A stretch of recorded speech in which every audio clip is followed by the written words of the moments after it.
Library কাম social সেন্টারের তরফ থেকে আমি অরিন্দম নন্দী, লেক পল্লীর আজকে আমরা লেক পার্কের ভেতরে রবীন্দ্রনাথের 164তম জন্মতিথি উপলক্ষে ছোট ছোট বাচ্চাদের নিয়ে সারা কল্যাণী ব্যাপী একটা আঁকার প্রতিযোগিতা করেছি এই লেক পার্কের ভিতরে।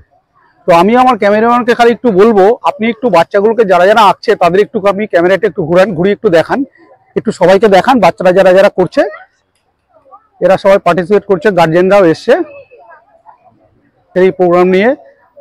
আমাদের ইচ্ছা আছে এরকম আরো অনেক অনুষ্ঠান করার। আজকে আমাদের সন্ধ্যাবেলা একটা রবীন্দ্রনাথের গানের উপর প্রতিযোগিতা আছে, যেটা আমাদের লাইব্রেরিতে হবে। তো আমি এখন আমাদের ডক্টর অরবিন্দ বিশ্বাস, আমাদের সিনিয়র পার্সোনাল, আমাদের পাড়ার বিশিষ্ট একজন ডাক্তারবাবু অরবিন্দ বিশ্বাস। আমি লেকপল্লীবাসীর বাসিন্দা।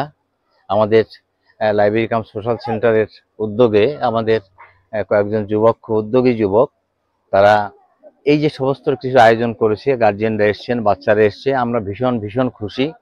এবং সবাই যে এখানে খুব সিনসিয়ারলি ছবি আঁকছে এবং দেখছি অনেক বাচ্চা খুব মেচিওর বাচ্চা, মেচিওর আঁকার টেকনিকটা, এগুলো আমরা খুব খুশি যে বাচ্চারা এইভাবে তাদের মেধা ডেভেলপ করুক, তাদের মানসিক চিন্তার বিকাশ ঘটুক, সমাজের জন্য এরা কাজে লাগুক, এইটুকু আমার বিশেষ আবেদন সবার কাছে। নমস্কার। সর্বপ্রথমে আজকে কবিগুরুর 164তম জন্মদিবসে কবিগুরুকে বিনম্র চিত্তে বিনম্র শ্রদ্ধা এবং প্রণাম জানাই। B15 লেকপল্লীর লাইব্রেরি কাম সোশ্যাল সেন্টারের উদ্যোগে আজকে আপনারা দেখতে পাচ্ছেন যে কচি কাচাদের ভিড় সকালবেলা আমাদেরকে প্রাণিত করেছে। আগামীর ভবিষ্যৎ, আগামীর দিশারি এই বাচ্চারা এবং তৎসহ অভিভাবক যারা এসছেন তাদের সকলকে আমরা ধন্যবাদ জানাই। এবং আমরা ইদানিং যেটা লক্ষ্য করি যে সোশ্যাল মিডিয়ার মধ্যে আমাদের জীবন সীমাবদ্ধ হয়ে যাচ্ছে, তার বাইরে গিয়ে লাইব্রেরি কাম সোশ্যাল সেন্টার যারা পরিচালনা করছেন তাদেরকে আমি সাধুবাদ জানাই। এবং এই উপলক্ষে আজকে সন্ধ্যেবেলা একটি রবীন্দ্রসঙ্গীতের উপর প্রতিযোগিতা আছে এবং আগামী 11 তারিখ রবীন্দ্র জন্মজয়ন্তী উদযাপিত হবে। পাড়ার সমস্ত মহিলারা এবং যারা পুরুষ আছেন এবং যারা সঙ্গীতে অংশগ্রহণ করবেন, নৃত্যে, সকলকে আহ্বান জানাই। আমি ব্যক্তিগতভাবে আজকে সকালে এসে মনটা খুব ভালো হয়ে গেল। আজকে একটা শুভ তিথি, কবিগুরুকে আবারও প্রণাম জানিয়ে B15 লেকপল্লীর লাইব্রেরি কাম সোশ্যাল সেন্টারের আগামীর শুভেচ্ছা, উত্তরোত্তর শ্রীবৃদ্ধি ঘটুক। নমস্কার। শুভ সকাল। B15 লাইব্রেরি কাম সোশ্যাল সেন্টারের তরফে আমরা যে বসে আঁকো প্রতিযোগিতার আহ্বান জানিয়েছি, সেখানে আমরা দারুণভাবে সাড়া পেয়েছি। আমরা চাই রবীন্দ্র চিন্তায় রবীন্দ্রনাথ যেভাবে একটা কুড়ির মধ্যে দিয়ে ফুলে প্রস্ফুটিত হওয়া পর্যন্ত যে সৃষ্টি উনি করে গেছেন, সেই সৃষ্টিটাকে যাতে আমরা বহন করে নিয়ে যেতে পারি, সেই জন্য আমাদের B15 পল্লীর যে ভাইরা আছেন, দাদারা আছেন এবং অভিভাবকরা আছেন এবং আমরা যারা সকল মহিলারা, বোনেরা আছি, সকলে আমরা উদ্যম নিয়ে, প্রচেষ্টা নিয়ে সেই ভাবনাটাকে সারা কল্যাণীর মধ্যে ছড়িয়ে দেওয়ার চেষ্টা চালিয়ে যাব। এবং আগামী দিনে আমাদের সাংস্কৃতিক অনুষ্ঠানের মধ্যে দিয়ে সেটাকে সম্পূর্ণ রূপ আমরা দিতে চলেছি। আপনারা সকলে আমাদের সঙ্গে থাকুন। সবাইকে আরেকবার 164তম রবীন্দ্র জয়ন্তীর আমাদের শুভেচ্ছা এবং কবিগুরুকে প্রণাম জানিয়ে আমরা শুরু করতে চলেছি আমাদের নতুন উদ্যোগ। আমাদের মিস্টার মানস আচার্যকে কিছু বলার জন্য অনুরোধ করছি। সর্বপ্রথম আমি জানাই যারা আজকে এই উদ্যোগটা নিয়েছেন, আজকে 164তম জন্মজয়ন্তী চলছে রবীন্দ্রনাথের, আমরা তাকে শ্রদ্ধা প্রণাম জানাই। আর ছোটরা যারা এসেছে তাদেরকে দেখে আমরা সত্যি প্রাণিত হচ্ছি, কারণ এরাই আমাদের ভবিষ্যৎ এবং এরাই আমাদের সামনের দিনে আমাদেরকে গাইড করবে। সেই জন্য এরা সকালবেলা এসে ছবি আঁকছে এবং ভীষণ ভালো ছবি হচ্ছে। ছোট্ট 6 বছরের নিচে যারা এসেছে তাদেরও ছবি দেখছি, তাদের মধ্যে প্রতিভা লুকিয়ে আছে। তা আসুন আমরা সবাই এসে এদের প্রতিভাকে আরো বেশি প্রজ্বলিত করি, এটাই আমার আহ্বান সকলের কাছে। B15 যারা অধিবাসী সকলের কাছে আমার এই আহ্বান, আপনারা সবাই এসে এদেরকে প্রাণিত করুন, নিজেরাও আনন্দে উদ্ভাসিত হন। নমস্কার।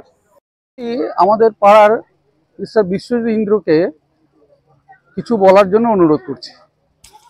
লেকপল্লী আমাদের বহু প্রাচীন একটি লাইব্রেরি, যে লাইব্রেরি কাম সোশ্যাল সেন্টার, যারা আমাদের এখানকার পাড়ার সিনিয়ররা ছিলেন প্রায় 30-40 বছর আগে এই লাইব্রেরিটা হয়েছিল। আমরা পরবর্তীকালে এই লাইব্রেরিটাকে বিভিন্ন সামাজিক কাজ এবং বিভিন্ন উদ্যোগের মাধ্যমে সমৃদ্ধ করতে পেরেছি। এবং বিগত দিনে এবং বিগত বহু বছর পূর্বে এই ধরনের অ্যাক্টিভিটিস আমাদের এই লাইব্রেরিতে হতো, আমাদের বড়দের কাছ থেকে শোনা। তো সেটাকে আমরা যথার্থভাবে যাতে আমরা আবার ক্যারি অন করে নিয়ে যেতে পারি, সেই জন্যই আমাদের এই প্রচেষ্টা। এবং আজকে সকালে 164তম জন্মজয়ন্তী বর্ষে রবীন্দ্রনাথ ঠাকুরের বাচ্চাদের নিয়ে বসে আঁকো প্রতিযোগিতা চলছে।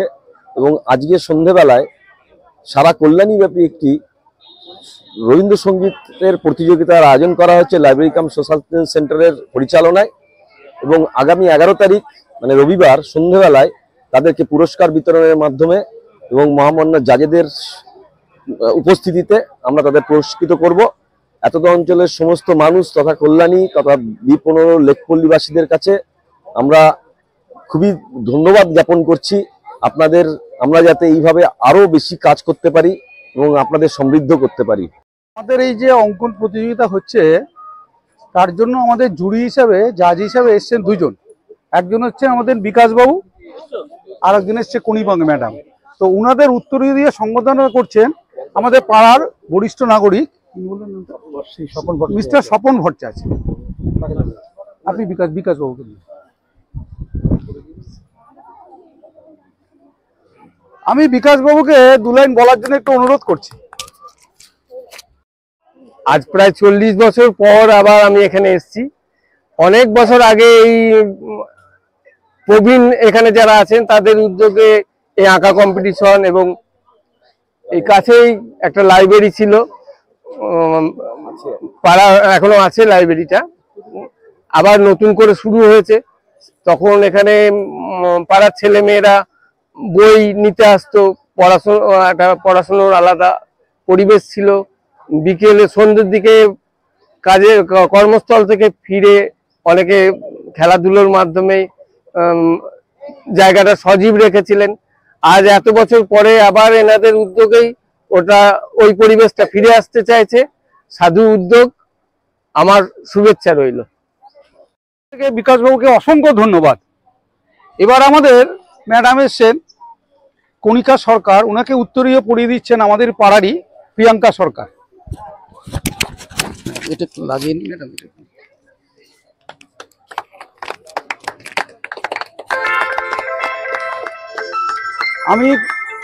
আমি কণিকা সরকারকে কিছু বলার জন্য অনুরোধ করছি। এটা একটু ম্যাডাম লাগিয়ে নিন। 25শে বৈশাখ 9ই মে খুব সুন্দর একটি পরিবেশ এখানে তৈরি হয়েছে। এত ছোট ছোট বাচ্চা, ছোট বড় মিলিয়ে সবাই এখানে আঁকতে এসছে। পড়াশোনার সাথে সাথেও এত সুন্দর প্রত্যেকটা বাচ্চা আঁকতে শিখেছে এবং তারা আঁকছে, সেটা আমাদের কাছে খুব একটা আকর্ষণীয়। আর পাবলিক লাইব্রেরির কথা আমি অনেক শুনেছি। লাইব্রেরি কাম সোশ্যাল সেন্টারের উদ্যোগে আজকে যে সুন্দর একটি পরিবেশ তৈরি হয়েছে, এইরকম যেন প্রত্যেক বছর এটা লাইব্রেরি কাম সোশ্যাল সেন্টার থেকে যাতে B15 যাতে এরা প্রত্যেক বছর এই উদ্যোগটা নিতে পারে, তার জন্য আমি সাধুবাদ জানাই। লাইব্রেরি কাম সোশ্যাল সেন্টারের পক্ষ থেকে কণিকা সরকারকে অসংখ্য ধন্যবাদ। আর আমাদের অনুষ্ঠানটা প্রায় শেষের মধ্যে হয়ে এসছে। অনেক বাচ্চার আঁকা কমপ্লিট হয়ে গেছে, কিছু বাচ্চা এখনো আঁকছে। আমি ওনাকে বলেছি ক্যামেরাম্যানকে একটু দেখাতে। তো আমাদের এই আজকে যা এখনকার যা বক্তব্য ছিল, এই অনুষ্ঠানটা এখন শেষ হলো। এরপর বাকি যেগুলো আছে সেগুলো আমরা করে নিচ্ছি। ধন্যবাদ। তরফ থেকে এসেছি আমাদের লাইব্রেরি কাম সোশ্যাল সেন্টার থেকে। এখানে খুব সুন্দর একটা আর্ট এক্সিবিশন করা হচ্ছে বাচ্চাদের নিয়ে, যেটা আমাদের রবীন্দ্রনাথের জন্মদিন উপলক্ষে। তো আমাদের খুবই ভালো লাগছে। ইভেন বাচ্চারাও সব রকমভাবে প্রতিযোগিতায় নেমেছে, বাচ্চারাও চেষ্টা করছে কিছু না কিছু করার জন্য। তাই আপনাদের উদ্যোগটা দেখে খুবই ভালো লাগলো। লাইব্রেরি কাম সোশ্যাল সেন্টারের তরফ থেকে অভিভাবক চঞ্চল সরকারকে অসংখ্য ধন্যবাদ, চঞ্চল কর্মকারকে অসংখ্য ধন্যবাদ। এবার আমি কি নাম, ডক্টর সিদ্ধার্থ কুমার দাসকে কিছু বলার জন্য অনুরোধ করছি।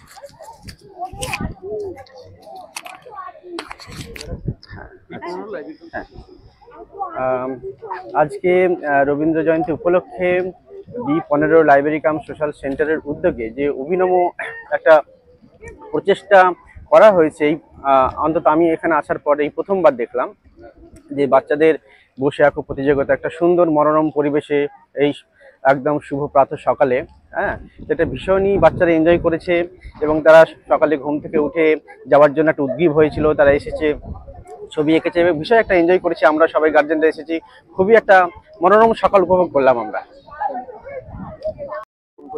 এবং একটি নাম জানো, ফুলের তোড়া দিয়ে ওনাকে সম্বর্ধনা জানাচ্ছি। Thank you. আমাদের পাড়ার মিসেস সানন্দা গাঙ্গুলিকে, উনিও বাচ্চা নিয়ে এসছেন, ছোট্ট বাচ্চা একটা আমি দেখতে পাচ্ছি চোখের সামনে, যাই হোক উনাকে বলার জন্য একটু অনুরোধ করছি। আমি সানন্দা গাঙ্গুলি, আমি B15 বাসিন্দা। খুবই ভালো লাগছে, এত সুন্দর আয়োজন, ছোট ছোট বাচ্চারা আঁকছে। তো যে উদ্যোগ নেওয়া হয়েছে, আমাদের পাড়ার দাদারা দিদিরা যে উদ্যোগ নিয়েছেন, খুবই সুন্দর। এভাবে যদি চলে আমাদের সংস্কৃতি, এগুলোই তো আমাদের সংস্কৃতি। তো এভাবে সবাই জড়ো হয়েছি, এত সুন্দর ড্রয়িং কম্পিটিশন হচ্ছে, এরপর কবিতা হবে জানি, নৃত্য গীত গান সবই হবে। তো খুবই ভালো লাগছে। একটা বিশেষভাবে উল্লেখ্য, এই B15 লাইব্রেরি কাম সোশ্যাল সেন্টার যখন খুব বিভিন্ন কাজের মধ্যে যখন কার্যকরী ছিল, সেই সময় তখন আমরা ছাত্র ছিলাম। আমি বলছি এই কথাটা খুব সম্ভবত 71-72, সে সময় ডক্টর নীলমেশ রায়চৌধুরী, মানে তখন আমরা সব স্টুডেন্ট, আমরা এগ্রিকালচারের স্টুডেন্ট, উনি আমার থেকে 2 বছরের সিনিয়র ছিলেন। উনি কিন্তু এই পাড়ায় ওনার কল্যাণীতে অবস্থানটা কিন্তু B15 দিয়ে, এবং আজকের দিনের এই যে বসে আঁকো প্রতিযোগিতা হচ্ছে, এটা কিন্তু আমি এবং ডক্টর নীলমেশ রায়চৌধুরী আরম্ভ করি। বসে আঁকো প্রতিযোগিতা সারা কল্যাণীতে প্রথম এখানে হয়, এটা সবার জানা উচিত। এবং তখন এই আমগাছতলা, যেটা তখন আমারও বাড়ি নেই, ক্লাবও নেই, ওইখানে একটা আপনার প্যান্ডেল করে আমরা বসে আঁকো প্রতিযোগিতা সকালে এখানে করতাম, আর ওখানে রিসাইটেশন প্রতিযোগিতা হতো, এবং রবীন্দ্র একই দিনে রবীন্দ্র জয়ন্তী হতো। তো সেই জন্য ডক্টর নীলমেশ রায়চৌধুরী কিন্তু অবদান অনস্বীকার্য। তার কারণ আমরা প্রথম যখন এটা করি, এই দিয়ে আরম্ভ হয়। পরবর্তীতে অনেক দিনই উনি আমাদেরই পাড়ার, অ্যাকচুয়ালি কল্যাণী মানে উনি 15 নম্বর প্রতি ওনার একটা আলাদা আকর্ষণ আছে, ওনার আবেগও আছে। আবেগ ওই অর্থে যে প্রথম ওনার আবির্ভাব কল্যাণীতে। আমরা তো সব হস্টেলে থাকতাম, কিন্তু কল্যাণীর বাড়িতে চলে আসতাম রাত্রিবেলা। তো এইভাবে আমাদের কেটেছে। আর পরবর্তীতে একটা জিনিস উল্লেখ করা যায় যে B15-তে কোনো পার্ক নেই। এটা কেন নেই, তার কারণটা হচ্ছে আমরা যে লেকে যেখানটা আঁকা হচ্ছে, এটাকে আমরা পার্ক হিসেবে ব্যবহার করতাম, এখানেই খেলাধুলা করতাম, এখানেই সব কিছু হতো, এখানে স্পোর্টস হতো, সব কিছু হতো। তো ন্যাচারালি এটাকে লেক পার্ক বলে তখন থেকে কিন্তু আমাদের এটা হয়েছিল। হয়তো হতে পারে ডক্টর বিধান রায় যেহেতু লেক পার্ক বলে এটা ছিল বিরাট, তো সেই জন্য 15 নম্বরকে কোনো পার্ক উনি দেননি। তো ফলে দেখা যায় এটা পরবর্তীকালে পৌরসভা হোক বা ফিশারি ডিপার্টমেন্ট হোক এটাকে অধিগ্রহণ করেছে, আমরা পার্ক পাইনি। তো এই বর্তমান উনি চেয়ারম্যান আছেন, ওনার কাছে আমরা অ্যাপিল করি যে অন্ততপক্ষে আমাদের একটা পার্ক দাও, যেখানে আমাদের বাচ্চারা খেলবে। কেন আগে আমরা 100টা বাড়ি ছিলাম, এখন 400টা ফ্যামিলি হয়ে গেছে, এবং ন্যাচারালি সেখানে যত বাচ্চা তারা কোথায় যাবে, তারা অন্য পাড়ায় গিয়ে খেলছে। তা উনি খুব দয়া দেখিয়েছেন, এবং ওনার ঐকান্তিক প্রচেষ্টায় 2টো প্লট 15 নম্বরে B15/108 এবং 109, এখানে কোনো লিগ্যাল এয়ার্স নেই, এটা অধিগ্রহণ হয়েছে। তো সেটাকে আমরা বলেছিলাম অনেকদিন আগে, আমরা একটা মাস পিটিশন করেছিলাম প্রায় 250 থেকে 300 লোক নিয়ে, যে আমাকে এই জায়গাটা অন্ততপক্ষে তোমরা করে দাও। তো সেটাও বহু বছর আগের থেকে চলছে, কিন্তু এই মুহূর্তে উনি উদ্যোগ নিয়েছেন এবং এই জায়গাটাকে উনি পার্ক হিসাবে দেবেন, এবং এখানে পরিকল্পনা চলছে এবং এটা প্রস্তুতি চলছে, এবং উনি এটাকে ঘিরেও দেবেন, কিছু গাছও লাগিয়ে দিয়েছেন, এটার জন্য ওনাকে অনেক অনেক ধন্যবাদ। তার মানে আমরা প্রথম এই সংস্কৃতির যে জায়গাটা আদতে যেটা আসে সেটা হচ্ছে ডক্টর নীলমেশ রায়চৌধুরীকে দিয়ে স্টার্ট হয়েছিল। আর এখনও আমরা সব এখন শেষের দিকে, তো ন্যাচারালি এখনও আমরা আছি, পরবর্তী প্রজন্মকে আমরা বলি যে এটা যেন কন্টিনিউ করে।